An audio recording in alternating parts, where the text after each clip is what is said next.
Good morning dear students. જય શ્રી કૃષ્ણ. સારા તમે બધાની હેલ્થ સારી હશે એવી આશા રાખું છું. લાસ્ટ વિડીયોમાં આપણે કોમર્શિયલ બેંક સેન્ટ્રલ બેંક ને કોમર્શિયલ બેંક એટલે કે વ્યૂ ટોપિક આપણે આ ચેપ્ટરમાં કમ્પ્લીટ કર્યા છે.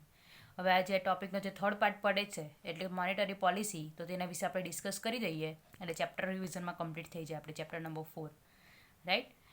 તો મોનેટરી પોલિસી એટલે શું કે માર્કેટની અંદર જે સપ્લાય ઓફ મની છે તેને મેઇન કંટ્રોલ રાખવાનું કામ, ડિમાન્ડને સપ્લાયને મેન્ટેન રાખવાનું કામ માટે જે બી બધા અલગ અલગ સ્ટેપ, બધા જે અલગ અલગ ઇન્સ્ટ્રુમેન્ટ્સ લેવામાં આવે છે, બરાબર, ઇન્સ્ટ્રુમેન્ટ્સ જે તે અલગ અલગ આવે છે તો તેને શું કહેવાશે? મોનેટરી પોલિસી કહેવાશે, બરાબર. મિનિંગ આપ્યું છે તે આપણે જોઈ લઈએ. Monetary policy constitutes the consequences steps undertake by the monetary authority એટલે કે RBI which bring about changes in the stock of money. મનીના સ્ટોકમાં ચેન્જીસ આવશે એના સ્ટેપ્સથી. Sources and generation of money and cost of the money એટલે મનીના જે કથી આપણે સોર્સ કર એટલે કઈ જગ્યાએથી મની મેળવી શકાય આરબીઆઈ કે કોઈ બી કોમર્શિયલ બેંક, તો તેના સોર્સિસમાં બી ચેન્જીસ આવશે, બધા અલગ અલગ ચેન્જીસ આવી જશે અને મનીની જે કોસ્ટ છે એટલે કે મનીની વેલ્યુમાં બી ચેન્જીસ આવશે. The policy which entrust various tools of regulating supply of money in the hands of Apex Bank. Apex Bank એટલે RBI. With the purpose of achieving general economic objective is called a monetary policy. એટલે કે main શું કરવાનું છે? Supply of money regulate કરવાનું છે. Monetary પોલિસીનું work શું છે? To regulate the supply of money, right, by the RBI to achieve the general objective, general economic objective, right. Simple ટર્મની જો વાત કરીએ તો policy undertake by the apex bank for regulating the supply of money એટલે supply of મનીને regulate કરવા માટે in order to maintain economic stability રહે અને સપ્લાય ઓફ મનીને મેન્ટેન કરવા માટે આરબીઆઈ જે બી સ્ટેપ્સ લે છે, બરાબર, તો તેને મોનેટરી પોલિસી કહેવાશે. જે બી આરબીઆઈ સ્ટેપ્સ લે ને જનરલ પબ્લિકને ધ્યાનમાં રાખીને, બરાબર, તો તેને મોનેટરી પોલિસી કહેવાશે. હવે એના ઇન્સ્ટ્રુમેન્ટ્સની વાત કરીએ તો મેઇન 2 ટાઈપ્સના ઇન્સ્ટ્રુમેન્ટ છે: quantitative measures and qualitative measure. Quantitative મેઝરને જનરલ મેઝર પણ કહેવાય છે. ક્વોલિટેટિવ મેઝર એટલે સિલેક્ટિવ મેઝર. બધા નામ યાદ રાખજો, બરાબર. ક્વોન્ટિટેટિવને જનરલ પણ કહેવાય છે અને ક્વોલિટેટિવ એટલે સિલેક્ટિવ, બિકોઝ એક્ઝામમાં કંઈ બી તમને પૂછી શકે છે, કોઈ બી નામે પૂછી શકે છે. ક્વોન્ટિટેટિવ મેઝર એટલે શું કે આરબીઆઈ જે બી સ્ટેપ્સ લે તેની ઇમ્પેક્ટ બધા સેક્ટર પર પડે, બરાબર. આરબીઆઈ જે બી સ્ટેપ્સ લે તેની ઇમ્પેક્ટ બધા સેક્ટર પર પડે તેને ક્વોન્ટિટેટિવ મેઝર કહેવાશે, રાઈટ. એટલે તેનું નામ જનરલ કીધું છે કે બધાને બધા માટે જનરલ એટલે જનરલ મેઝર. સ્ટાર્ટ કરીએ. ફર્સ્ટ ક્વોન્ટિટેટિવ મેઝર, તેમાં ફર્સ્ટ વન છે bank rate. Bank rate that means કે કોમર્શિયલ બેંકને જ્યારે પણ મનીની જરૂર હોય અને આરબીઆઈ પાસે મની લોન લે ફોર ધી લોંગ ટર્મ, ત્યારે જે પણ રેટ લગાવવામાં આવે, લોન મફતમાં આરબીઆઈ નથી આપતી કોમર્શિયલ બેંકને, બરાબર, ફંડ મફતમાં નથી આપતી, તો ત્યારે જે પણ રેટ લગાવવામાં આવે તો તેને બેંક રેટ કહેવામાં આવશે, બરાબર. તેને શું કહેવામાં આવશે? Bank rate. Bank rate generally long term માટે હોય એટલે એનો ઇન્ટરેસ્ટ રેટ કેવો હશે? હાઈ હશે. એટલે બેંક રેટ કેવું હશે? હાઈ હશે. હવે ઇન્ફ્લેશન અને ડિફ્લેશનના ટાઈમમાં શું ઇમ્પેક્ટ પડે? તો ઇન્ફ્લેશનના ટાઈમમાં ડિયર મની પોલિસી અડોપ્ટ કરે. નામ યાદ રાખજો, ડિયર મની પોલિસી અડોપ્ટ કરે. શું કરશે? બેંક રેટ ઇન્ક્રીઝ કરી દેશે. એટલે બેંક જ્યારે આરબીઆઈ પાસે લોન લે છે તો બેંક રેટ ઇન્ક્રીઝ કરવાનું, તો બેંક ઓછી લોન લેવાની. અને અહીંયા એને વધારે રેટ આપવો પડતો છે એટલે અહીંયા બી એનો રેટ શું કરી દેશે? એટલે કે એ આપણને જે લોન આપતી છે ને કોમર્શિયલ બેંક, તે બી શું કરી દેશે? વધારી દેશે. એટલે ઇન્ટરેસ્ટ રેટ બી હાઈ જવાનું. ઇન્ટરેસ્ટ રેટ હાઈ જોવાનું તો જનરલ પબ્લિક લોન કેવી લેશે? ઓછી લેશે. કેવી લેશે? ઓછી. So supply of the money decrease થવાની અને ઇન્ફ્લેશન કંટ્રોલમાં આવી જશે. ક્લિયર? આના કરતાં આખું ઊંધું ચીપ મની પોલિસીમાં શું કરશે? ચીપ એટલે ડિફ્લેશનના ટાઈમમાં અડોપ્ટ કરે. બેંક રેટ ડિક્રીઝ કરી દેશે એટલે બેંક વધારે લોન લઈ શકશે, રાઈટ. ઇન્ટરેસ્ટ રેટ બી ડિક્રીઝ થઈ જશે, બરાબર. બેંક રેટ ઓછો છે એટલે અહીંયા ઇન્ટરેસ્ટ રેટ ઓછો થવાનો, તો આપણે જનરલ પબ્લિક વધારે લોન લઈ શકશું. સપ્લાય ઓફ મની, લોન વધવાની તો supply of the money in the economy increases અને deflation can be control. So bank rate અને ડિયર મની પોલિસી અને ચીપ મની પોલિસી ક્લિયર થઈ ગયું. આ તમને આગળ બી કીધેલું હતું, લખી રાખજો, સમજવામાં ઇઝી પડશે. એક્ઝામમાં તમે જે આ લખો, મિનિંગ બેંક રેટ પૂછાઈને તમે જો આ લખો તો તમને સારું પડશે, બરાબર, સમજાવવામાં, એક્સપ્લેનેશનમાં. ક્લિયર થઈ ગયું. હવે અત્યારની જો વાત કરીએ તો આપણને મોનેટરી મનીની સપ્લાય રેગ્યુલેટ કરવા માટે આરબીઆઈ બેંક રેટનો યુઝ વધારે નથી કરતી. એની જગ્યાએ રેપો રેટ અને રિવર્સ રેપો રેટનો અત્યારે યુઝિસ વધી ગયો છે. બુકમાં તમને એક ટેબલ આપ્યું છે, તો તેમાં જે 2016નો જે રેટ હતો તે મેઇન યાદ રાખજો, 7%. બરાબર, કેટલો હતો? 7% હતો, રાઈટ. હવે આપણે રેપો રેટ ને રિવર્સ રેપો રેટની વાત કરીએ. તો રેપો રેટ એટલે શું કે બેંકને જ્યારે, એટલે કે કોમર્શિયલ બેંકને જ્યારે શોર્ટ ટર્મ માટે મનીની જરૂર હોય, શોર્ટ ટર્મ માટે એને મનીની જરૂર હોય, તો એ શું કરશે? આરબીઆઈ પાસે જશે. કોમર્શિયલ બેંકને જ્યારે બી મનીની જરૂર હોય તો એ કોની પાસે જાય? એના સૌથી છેલ્લા હોપ પાસે. બરાબર, એટલે એ કોણ છે? આરબીઆઈ. તો એ આરબીઆઈ પાસે જશે. હવે શું કરશે? એને શોર્ટ ટર્મ માટે જરૂર છે ને, એટલે એની પાસે જે બી સિક્યુરિટી છે ને તેને આરબીઆઈને સેલ કરી દેશે. શું કરશે? સેલ કરી દેશે. કઈ કન્ડિશન સાથે? કે જ્યારે એ લોન રીપે કરશે ત્યારે એને એ સિક્યુરિટી પાછી પરચેસ કરી દેશે આરબીઆઈ પાસે. બરાબર, આરબીઆઈને જે બી એ કોમર્શિયલ બેંક આરબીઆઈને જે બી સિક્યુરિટી સેલ કરે છે તે કોમર્શિયલ બેંક જ્યારે લોનનું રીપેમેન્ટ કરશે ત્યારે જે સિક્યુરિટી છે તે બી રીપરચેસ કરશે.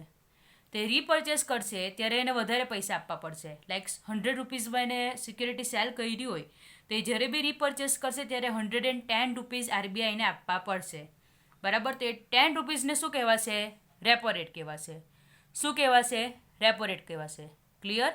સો આમાં જે તમને અંદર વાક્ય આપેલા છે ને, commercial bank sell the security to RBI with the condition of repurchase it. Repo રેટમાં એ મેઇન સેન્ટેન્સ આવવું જોઈએ, કમ્પલસરી છે. બરાબર, તો તે વખતે જે બી રેટ લાગે છે તો તેને રેપો રેટ કહેવાશે. ક્લિયર? રેપો રેટમાં જે સિચ્યુએશન થાય છે તે સેમ બેંક રેટ જેવી જ થાય છે. બરાબર, કે ઇન્ફ્લેશનના ટાઈમમાં રેપો રેટ ઇન્ક્રીઝ કરી દેશે આરબીઆઈ. બરાબર, એટલે કે બેંક ઓછી લોન લઈ શકશે. બીજી બાજુ ઇન્ટરેસ્ટ રેટ બી ઇન્ક્રીઝ કરી દેશે, સો જનરલ પબ્લિક બી ઓછી લોન લેશે. Supply of money decreases, so inflation can be control. ડિફ્લેશનના ટાઈમમાં બેંક રેપો રેટ ડિક્રીઝ કરી નાખશે, સો બેંક વધારે લોન લઈ શકશે. એ બીજી બાજુ ઇન્ટરેસ્ટ રેટ બી ડિક્રીઝ કરી નાખશે, જનરલ પબ્લિક વધારે લોન લઈ શકશે. Supply of money in the economy can be increases and deflation can be control. Clear થઈ ગયું repo rate? Now reverse repo rate એટલે રેપો રેટ કરતાં ઊંધી સિચ્યુએશન. બરાબર, ઊંધી સિચ્યુએશન એટલે હવે કોઈ વખત એવું થાય આરબીઆઈને કે માર્કેટમાં મનીનું સપ્લાય વધતું છે, બરાબર, અથવા તો કોઈ વખત એવું થાય કે આરબીઆઈ પાસે કોઈ વખત શોર્ટેજ ઓફ ફંડ આવી ગયું ઇમરજન્સીની સિચ્યુએશનમાં, અને કોઈ કોમર્શિયલ બેંક પાસે જો એ ફંડ વધારે હોય તો એ શું કરશે? પોતાની સિક્યુરિટી જે છે, બરાબર, પોતાની જે સિક્યુરિટી છે તે કોને સેલ કરશે? કોમર્શિયલ બેંકને સેલ કરશે. એટલે કે એની પાસે જે બી ગવર્મેન્ટ સિક્યુરિટીને પડ્યું હશે ને તે કોને સેલ કરશે? કોમર્શિયલ બેંકને સેલ કરશે. કઈ કન્ડિશન સાથે? સેમ, કે જ્યારે બી એ લોન રીપે કરશે ત્યારે એને સિક્યુરિટી પાછી આપી દેવાની. આમાં બી એવું જ થશે. આરબીઆઈ કોમર્શિયલ બેંકને 100 રૂપીઝમાં સિક્યુરિટી આપશે ને જ્યારે બી કોમર્શિયલ બેંક પાસે પાછી રીપરચેસ કરશે ત્યારે એને 110માં કરવી પડશે. તે 10 રૂપીઝને શું કહેવાશે? રિવર્સ રેપો રેટ કહેવાશે. શું કહેવાશે? Reverse repo rate. હવે આમાં શું થશે કે RBI reverse repo rate increase કરશે તો કોમર્શિયલ બેંક એને વધારે લોન આપશે. લે ભાઈ, મને તારી પાસેથી વધારે પૈસા મળતા છે, વધારે ઇન્ટરેસ્ટ રેટ મળતો છે, તો લે તું પૈસા લે. હવે આરબીઆઈને એને પૈસા આપ્યા તો જનરલ પબ્લિકને પૈસા ઓછા આપી શકવાનું. બરાબર, કેમ કે એની પાસેથી પૈસા ક્યાં ગયા? આરબીઆઈ પાસે ગયા. તો જનરલ પબ્લિકને ઓછા પૈસા આપવાનું. બરાબર, તો સપ્લાય ઓફ મની માર્કેટમાં શું થશે? ડિક્રીઝ થઈ જશે. શું થઈ જશે? ડિક્રીઝ થઈ જશે. અને inflation can be control. Inflation can be control. Clear થઈ ગયું? રિવર્સ રેપો રેટ માટે ડિફ્લેશનમાં આના કરતાં ઊંધું લખી દેજો કે રિવર્સ રેપો રેટ ડિક્રીઝ કરશે તો કોમર્શિયલ બેંક આરબીઆઈને બહુ પૈસા નહીં આપે, જનરલ પબ્લિકને વધારે આપે. તો supply of the money in the market increases and deflation can be control. બરાબર, તો રેપો રેટ ને રિવર્સ રેપો રેટ અને આ બેંક રેટ, બરાબર, આ 3 મોસ્ટ ઇમ્પોર્ટન્ટ છે. જો કે આખો જ ક્વેશ્ચન ઇમ્પોર્ટન્ટ છે બધું જ, પણ ધ્યાન રાખજો. રાઈટ? નેક્સ્ટ છે સ્ટેબિલાઇઝેશન અંડર ઇમરજન્સી સિચ્યુએશન. હવે આ તો ક્યારે એકદમ ઇમરજન્સી સિચ્યુએશનમાં જ્યારે કોમર્શિયલ બેંકને પૈસાની જરૂર હોય ને ત્યારે એમ કે આરબીઆઈ પાસે સ્પેશિયલ વિન્ડો હોય તે, એટલે ત્યાં જઈને એટલે સ્પેશિયલ વિન્ડો એટલે નામ આપવામાં આવ્યું છે સ્પેશિયલ વિન્ડો, પણ એકદમ જ કોમર્શિયલ બેંકને મનીની જરૂર હોય ને તો આરબીઆઈ પાસે જઈને કહે કે મને એકદમ જ જઈને કહેશે કે મને એકદમ જ ઇમરજન્સીમાં મનીની જરૂર છે, રાઈટ. તે વખતે આરબીઆઈ કોમર્શિયલ બેંકને મની આપશે, બટ એનો જે ઇન્ટરેસ્ટ રેટ હશે, બરાબર, તે રેપો રેટ કરતાં બી હાઈ હશે. કેવું હશે? રેપો રેટ કરતાં બી હાઈ હશે. તમને બુકની અંદર ટેબલમાં આપેલું છે, એટલે કમ્પેર કરી દેજો, રાઈટ, ખબર પડી જશે કેટલો હાઈ છે તે. નાવ CRR, કેશ રિઝર્વ રેશિયો. જ્યારે ઇમરજન્સીની સિચ્યુએશન આવી જાય, બરાબર, બધા જ કસ્ટમર એક હાથે પૈસા માંગવા આવી ગયા કોમર્શિયલ બેંક પાસે, અને કોમર્શિયલ બેંક પાસે પૈસા જ નહીં હોય તો શું કરે? બધા જ લોનમાં આપેલા હોય તે તો નહીં ચાલે ને, બધા જ લોન તરીકે આપી દે તે તો નહીં ચાલે. એટલે કોમર્શિયલ બેંકે અમુક પર્સન્ટેજ પોતાના ડિપોઝિટના એઝ અ કેશ રિઝર્વ તરીકે રાખવા પડે. શેના તરીકે રાખવા પડે? Cash reserve. એ આરબીઆઈ એક્ટ 1934 પ્રમાણે all the commercial bank have to keep certain minimum cash reserve with RBI, બરાબર.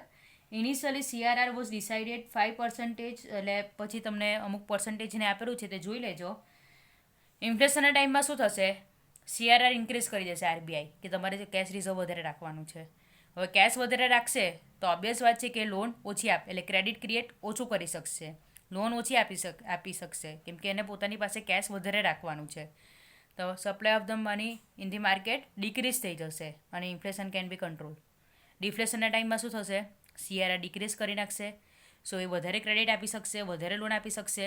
Supply of the money in the market can be increases and deflation can be control.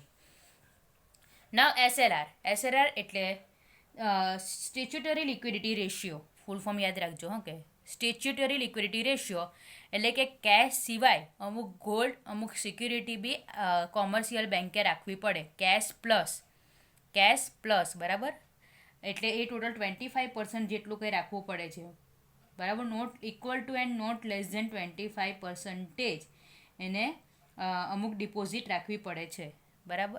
અમુક reserve રાખવું પડે છે. તેને શું કહેવાશે? Statutory liquidity ratio. Same situation CRR જેવી થશે આમાં, કે ઇન્ફ્લેશનના ટાઈમમાં એ શું કરશે? SLR ઇન્ક્રીઝ કરી દેશે, તો એની પાસે રિઝર્વ વધારે રહેવાનું, તો ક્રેડિટ ઓછું ક્રિએટ થવાનું.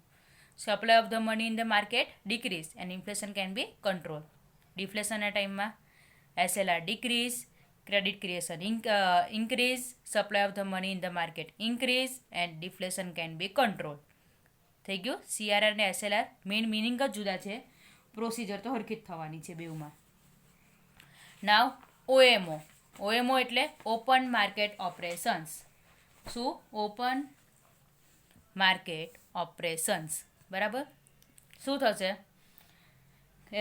જે ગવર્મેન્ટ સિક્યુરિટીઝને એ બધી છે ને તેની વાત છે, ગવર્મેન્ટ સિક્યુરિટી, ગવર્મેન્ટ બોન્ડની. એક ઘણી વખત માર્કેટમાં પરચેસ સેલ કર્યા કરે ગવર્મેન્ટ, તો ડિફ્લેશનના ટાઈમમાં શું કરશે? આરબીઆઈ જનરલ પબ્લિક પાસે જે બી ગવર્મેન્ટ સિક્યુરિટીના બોન્ડ હશે ને તે પરચેસ કરી દેશે, બરાબર, કે ચાલો પાછા મને આપી દો, તમારી પાસે જે બી સિક્યુરિટીના બોન્ડ છે ને તે પાછા મને આપી દો. એના બદલામાં એ જનરલ પબ્લિકને પૈસા આપી દેશે. તો supply of the money in the market increase થઈ જવાનું અને ડિફ્લેશન કેન બી કંટ્રોલ. ઇન્ફ્લેશનના ટાઈમમાં શું કરશે? કે એ સેલ કરશે, કે સ્કીમ રાખશે કે ચાલો આપણે આ જે છે આ ગવર્મેન્ટ બોન્ડ પર તમને આટલા ઇન્ટરેસ્ટ મળશે, આવું છે તેવું છે સિક્યુરિટી પર, તો એ સેલ કરશે જનરલ પબ્લિકને. તો sale by the RBI increase થશે, તો લોકો પરચેસ કરશે, એટલે કોની પાસે પૈસા વધારે જવાના? ગવર્મેન્ટ પાસે. ગવર્મેન્ટ પાસે પૈસા જતા રહેવાના, તો માર્કેટમાં મનીનું સપ્લાય ડિક્રીઝ થઈ જવાનું and inflation can be control. થઈ ગયું ક્લિયર? નાવ સ્ટર્લિલાઇઝેશન પોલિસી, સ્ટર્લિલાઇઝેશન ઓર સ્ટેબલ પોલિસી, બરાબર. તેમાં તો શું છે કે જેવી રીતે એ માર્કેટમાં ગવર્મેન્ટ સિક્યુરિટીનું પરચેસની સેલ કરે ને, તેવી રીતે ફોરેન એક્સચેન્જ એટલે કે ફોરેન કરન્સીની સામે મેન્ટેન કરવા માટે બી એ પરચેસને સેલ કરે, તો તેને શું કહેવાશે? સ્ટર્લિલાઇઝેશન પોલિસી કહેવાશે, બરાબર. When there is an excessive inflow of foreign exchange in India owing to trade and foreign investment, the RBI in open market sale of government security equal to the amount of inflow of foreign exchange. એટલે જ્યારે બી foreign exchange વધી જશે, બરાબર, inflow વધી જશે, ત્યારે શું કરશે? ઓપન માર્કેટમાં સેલ કરી દેશે સિક્યુરિટી. શું કરી દેશે? સેલ કરી દેશે. અને જ્યારે બી ઇન્ફ્લો ડિક્રીઝ થઈ જશે ત્યારે એ શું કરશે? પરચેસ કરશે government security open market foreign માર્કેટમાં. બરાબર, ક્લિયર રાખજો એટલી વસ્તુમાંથી. જોજો કોઈ ક્વેરી હોય તો પૂછી લેજો. હવે આપણે વાત કરીએ સિલેક્ટિવ મેઝરની. બુકમાં જોઈ જઈએ આપણે સિલેક્ટિવ મેઝર. સિલેક્ટિવ મેઝર અથવા તેનું બીજું નામ શું છે? Qualitative measure. એટલે કે એની ઇમ્પેક્ટ અમુક જ સેક્ટર પર પડશે. Selective measures of direct credit એટલે એની જે ઇમ્પેક્ટ છે ને તે અમુક સર્ટન સેક્ટર પર જ પડશે. બરાબર, તો તેને શું કહેવાશે? સિલેક્ટિવ મેઝર કહેવાશે. તો નંબર 1 સિક્યુરિટી રિક્વાયરમેન્ટ. તો આરબીઆઈ આપણને લોન આપે એમને નથી, કોમર્શિયલ બેંક કોઈ બી આપણને લોન આપે તો એમને નથી આપતી. આપણી પાસે અમુક શું લે છે? સિક્યુરિટી લે છે. લેન્ડ મની અગેન્સ્ટ સમ સિક્યુરિટી. સિક્યુરિટી તરીકે ફોર એક્ઝામ્પલ આપણે હોમ લોન લેવા જઈએ તો આપણું જે હાઉસ છે તેને જે સિક્યુરિટી તરીકે મૂકવું પડે. બરાબર, કાર લોન લેવા જઈએ તો મોસ્ટલી આપણે જે કાર જે લીધી છે તો તેને આપણે સિક્યુરિટી તરીકે મૂકવી પડે. એટલે અલગ જ જ્વેલરી છે, ડિપોઝિટ્સ છે, અમુક આપણી કાર છે, હાઉસ છે, લેન્ડ છે, એને એઝ આપણે સિક્યુરિટી તરીકે આપણે મૂકવી પડે. આપણે જો ટાઈમ પર મની પે નહીં કરી શકીએ, બરાબર, આપણે જો એ બેંકના જે આપણે જે ઇન્સ્ટોલમેન્ટ્સ છે તે પે નહીં કરી શકીએ તો આપણી જે સિક્યુરિટી છે, બરાબર, તો તેનું પછી ઓનર કોણ થઈ જશે? આરબીઆઈ થઈ જશે. અને એને સેલ કરી અને પોતાના મની રિકવર કરી શકે છે. બરાબર, જો bank uses the security to recover its due. બરાબર, એના જે બી ડ્યુઝ છે તેને રિકવર કરવા માટે એ આપણી સિક્યુરિટીનો યુઝ કરી શકે છે. હવે ડિફરન્ટ પ્રમાણે ડિફરન્ટ સેગમેન્ટ પ્રમાણે સિક્યુરિટી બી કેવી હોય છે? ડિફરન્ટ હોય છે. બરાબર, કે આપણે હાઉસ લેવા જઈએ, કાર લેવા જઈએ, કોઈ બિઝનેસમાં નવું બિઝનેસ ઓપન કરવાનું હોય, કે પછી ફાર્મર ટ્રેક્ટર કે એના માટે લોન લેવા જવાનું હોય, તે બધા માટે સિક્યુરિટી બી કેવી હશે? ડિફરન્ટ મૂકવાની હશે. બધા માટે સેમ નહીં હશે. Clear? Number 2 margin requirement. Margin એટલે શું? કે આરબીઆઈ જે છે તે આપણે ફોર એક્ઝામ્પલ 10 lakhsનું હાઉસ છે આપણું નવું, બરાબર, તે 10 lakhsની આપણને લોન નહીં આપી દેશે. અમુક માર્જિન હશે, રાઈટ, 70%, 60% એવા અમુક માર્જિન રાખેલા હશે. તેટલા માર્જિનની જ લોન આપશે. Give only certain percentage of loan of a total value of asset offered as a security. આપણે જે સિક્યુરિટી તરીકે મૂકીએ છીએ તેના અમુક પર્સન્ટેજ જ એ આપણને એઝ અ લોન તરીકે આપશે. એ બી ડિફરન્ટ પર્પઝ માટે ડિફરન્ટ માર્જિન સેટ કરે છે. લાઈક ફાર્મર લોન લેવા જઈએ તો કદાચ 90% જેટલી એને લોન આપે છે. હવે આ કાર લેવા જઈએ, કોઈ બિઝનેસમેન નવું હાઉસ કે એવું લેવાનું હોય, એટલે કોઈ રીચમેન કે હાઉસ કે એવું કંઈ લેવાનું હોય તો એના માટે 60% કેટલી લોન આપશે? સો માર્જિન ડિફરન્ટ રિક્વાયર પ્રમાણે ડિફરન્ટ હશે. Ceiling on credit. તો RBI also provide ceilings of credit for different purpose. Ceiling એટલે અમુક ડિસાઇડ કરી દે કે આના માટે ફોર એક્ઝામ્પલ આટલા લેક્સ રૂપીઝની જ લોન આપવાની, આના માટે આટલી જ લોન આપવાની, એવી અમુક સેલિંગ ડિસાઇડ કરી દેશે. સેલિંગ આપણે કોને કહીએ? ઘરમાં સીલિંગ, માય મિસ્ટેક, સીલિંગ કોને કહીએ? ઘરમાં સૌથી ટોચ પર હોય તેને સીલિંગ કહીએ. એટલે અમુક ટોચ ડિસાઇડ કરી દેશે કે આટલી જ લોન આપણે પ્રોવાઈડ કરવાની છે. આ બે એમ જોવા જઈએ તો સિમિલર જ છે. ને નેક્સ્ટ છે ડિસ્ક્રિમિનેટરી ઇન્ટરેસ્ટ રેટ. ડિસ્ક્રિમિનેટરી ઇન્ટરેસ્ટ રેટ એટલે શું? કે કોઈને બી એવું નહીં થવું જોઈએ કે મારી સાથે પાર્સાલિટી થઈ, બરાબર, એવી રીતે એ ઇન્ટરેસ્ટ રેટ ડિસાઇડ કરશે કે ફાર્મર પાછું ઓછો ઇન્ટરેસ્ટ રેટ લેશે અથવા તો 0% ઇન્ટરેસ્ટ રેટ લેશે અને રીચ બિઝનેસમેન પાસે વધારે ઇન્ટરેસ્ટ રેટ રહેશે. કેમ? બિકોઝ ફાર્મર કંઈ વધારે ઇન્ટરેસ્ટ પે નહીં કરી શકે. બરાબર, આપણને ખબર જ છે. સો જે રીતે અલગ પર્પઝ માટે જે બી લોન લેવાય છે તેમ એનો ઇન્ટરેસ્ટ રેટ પણ કેવો હશે? અલગ હશે. ક્લિયર થઈ ગયું? સિલેક્ટિવ મેઝર એટલે આપણે જોયું કે બધા પર્પઝ માટે ડિફરન્ટ હોય છે બધી વસ્તુ, એટલે એને સિલેક્ટિવ મેઝર કહેવાય છે. ક્લિયર થઈ ગયું? અહીંયા આપણું 4th ચેપ્ટરનું રિવિઝન છે તે કમ્પ્લીટ થાય છે. કોઈ પણ ક્વેરીઝ કંઈ બી હોય તો પૂછી શકો છો.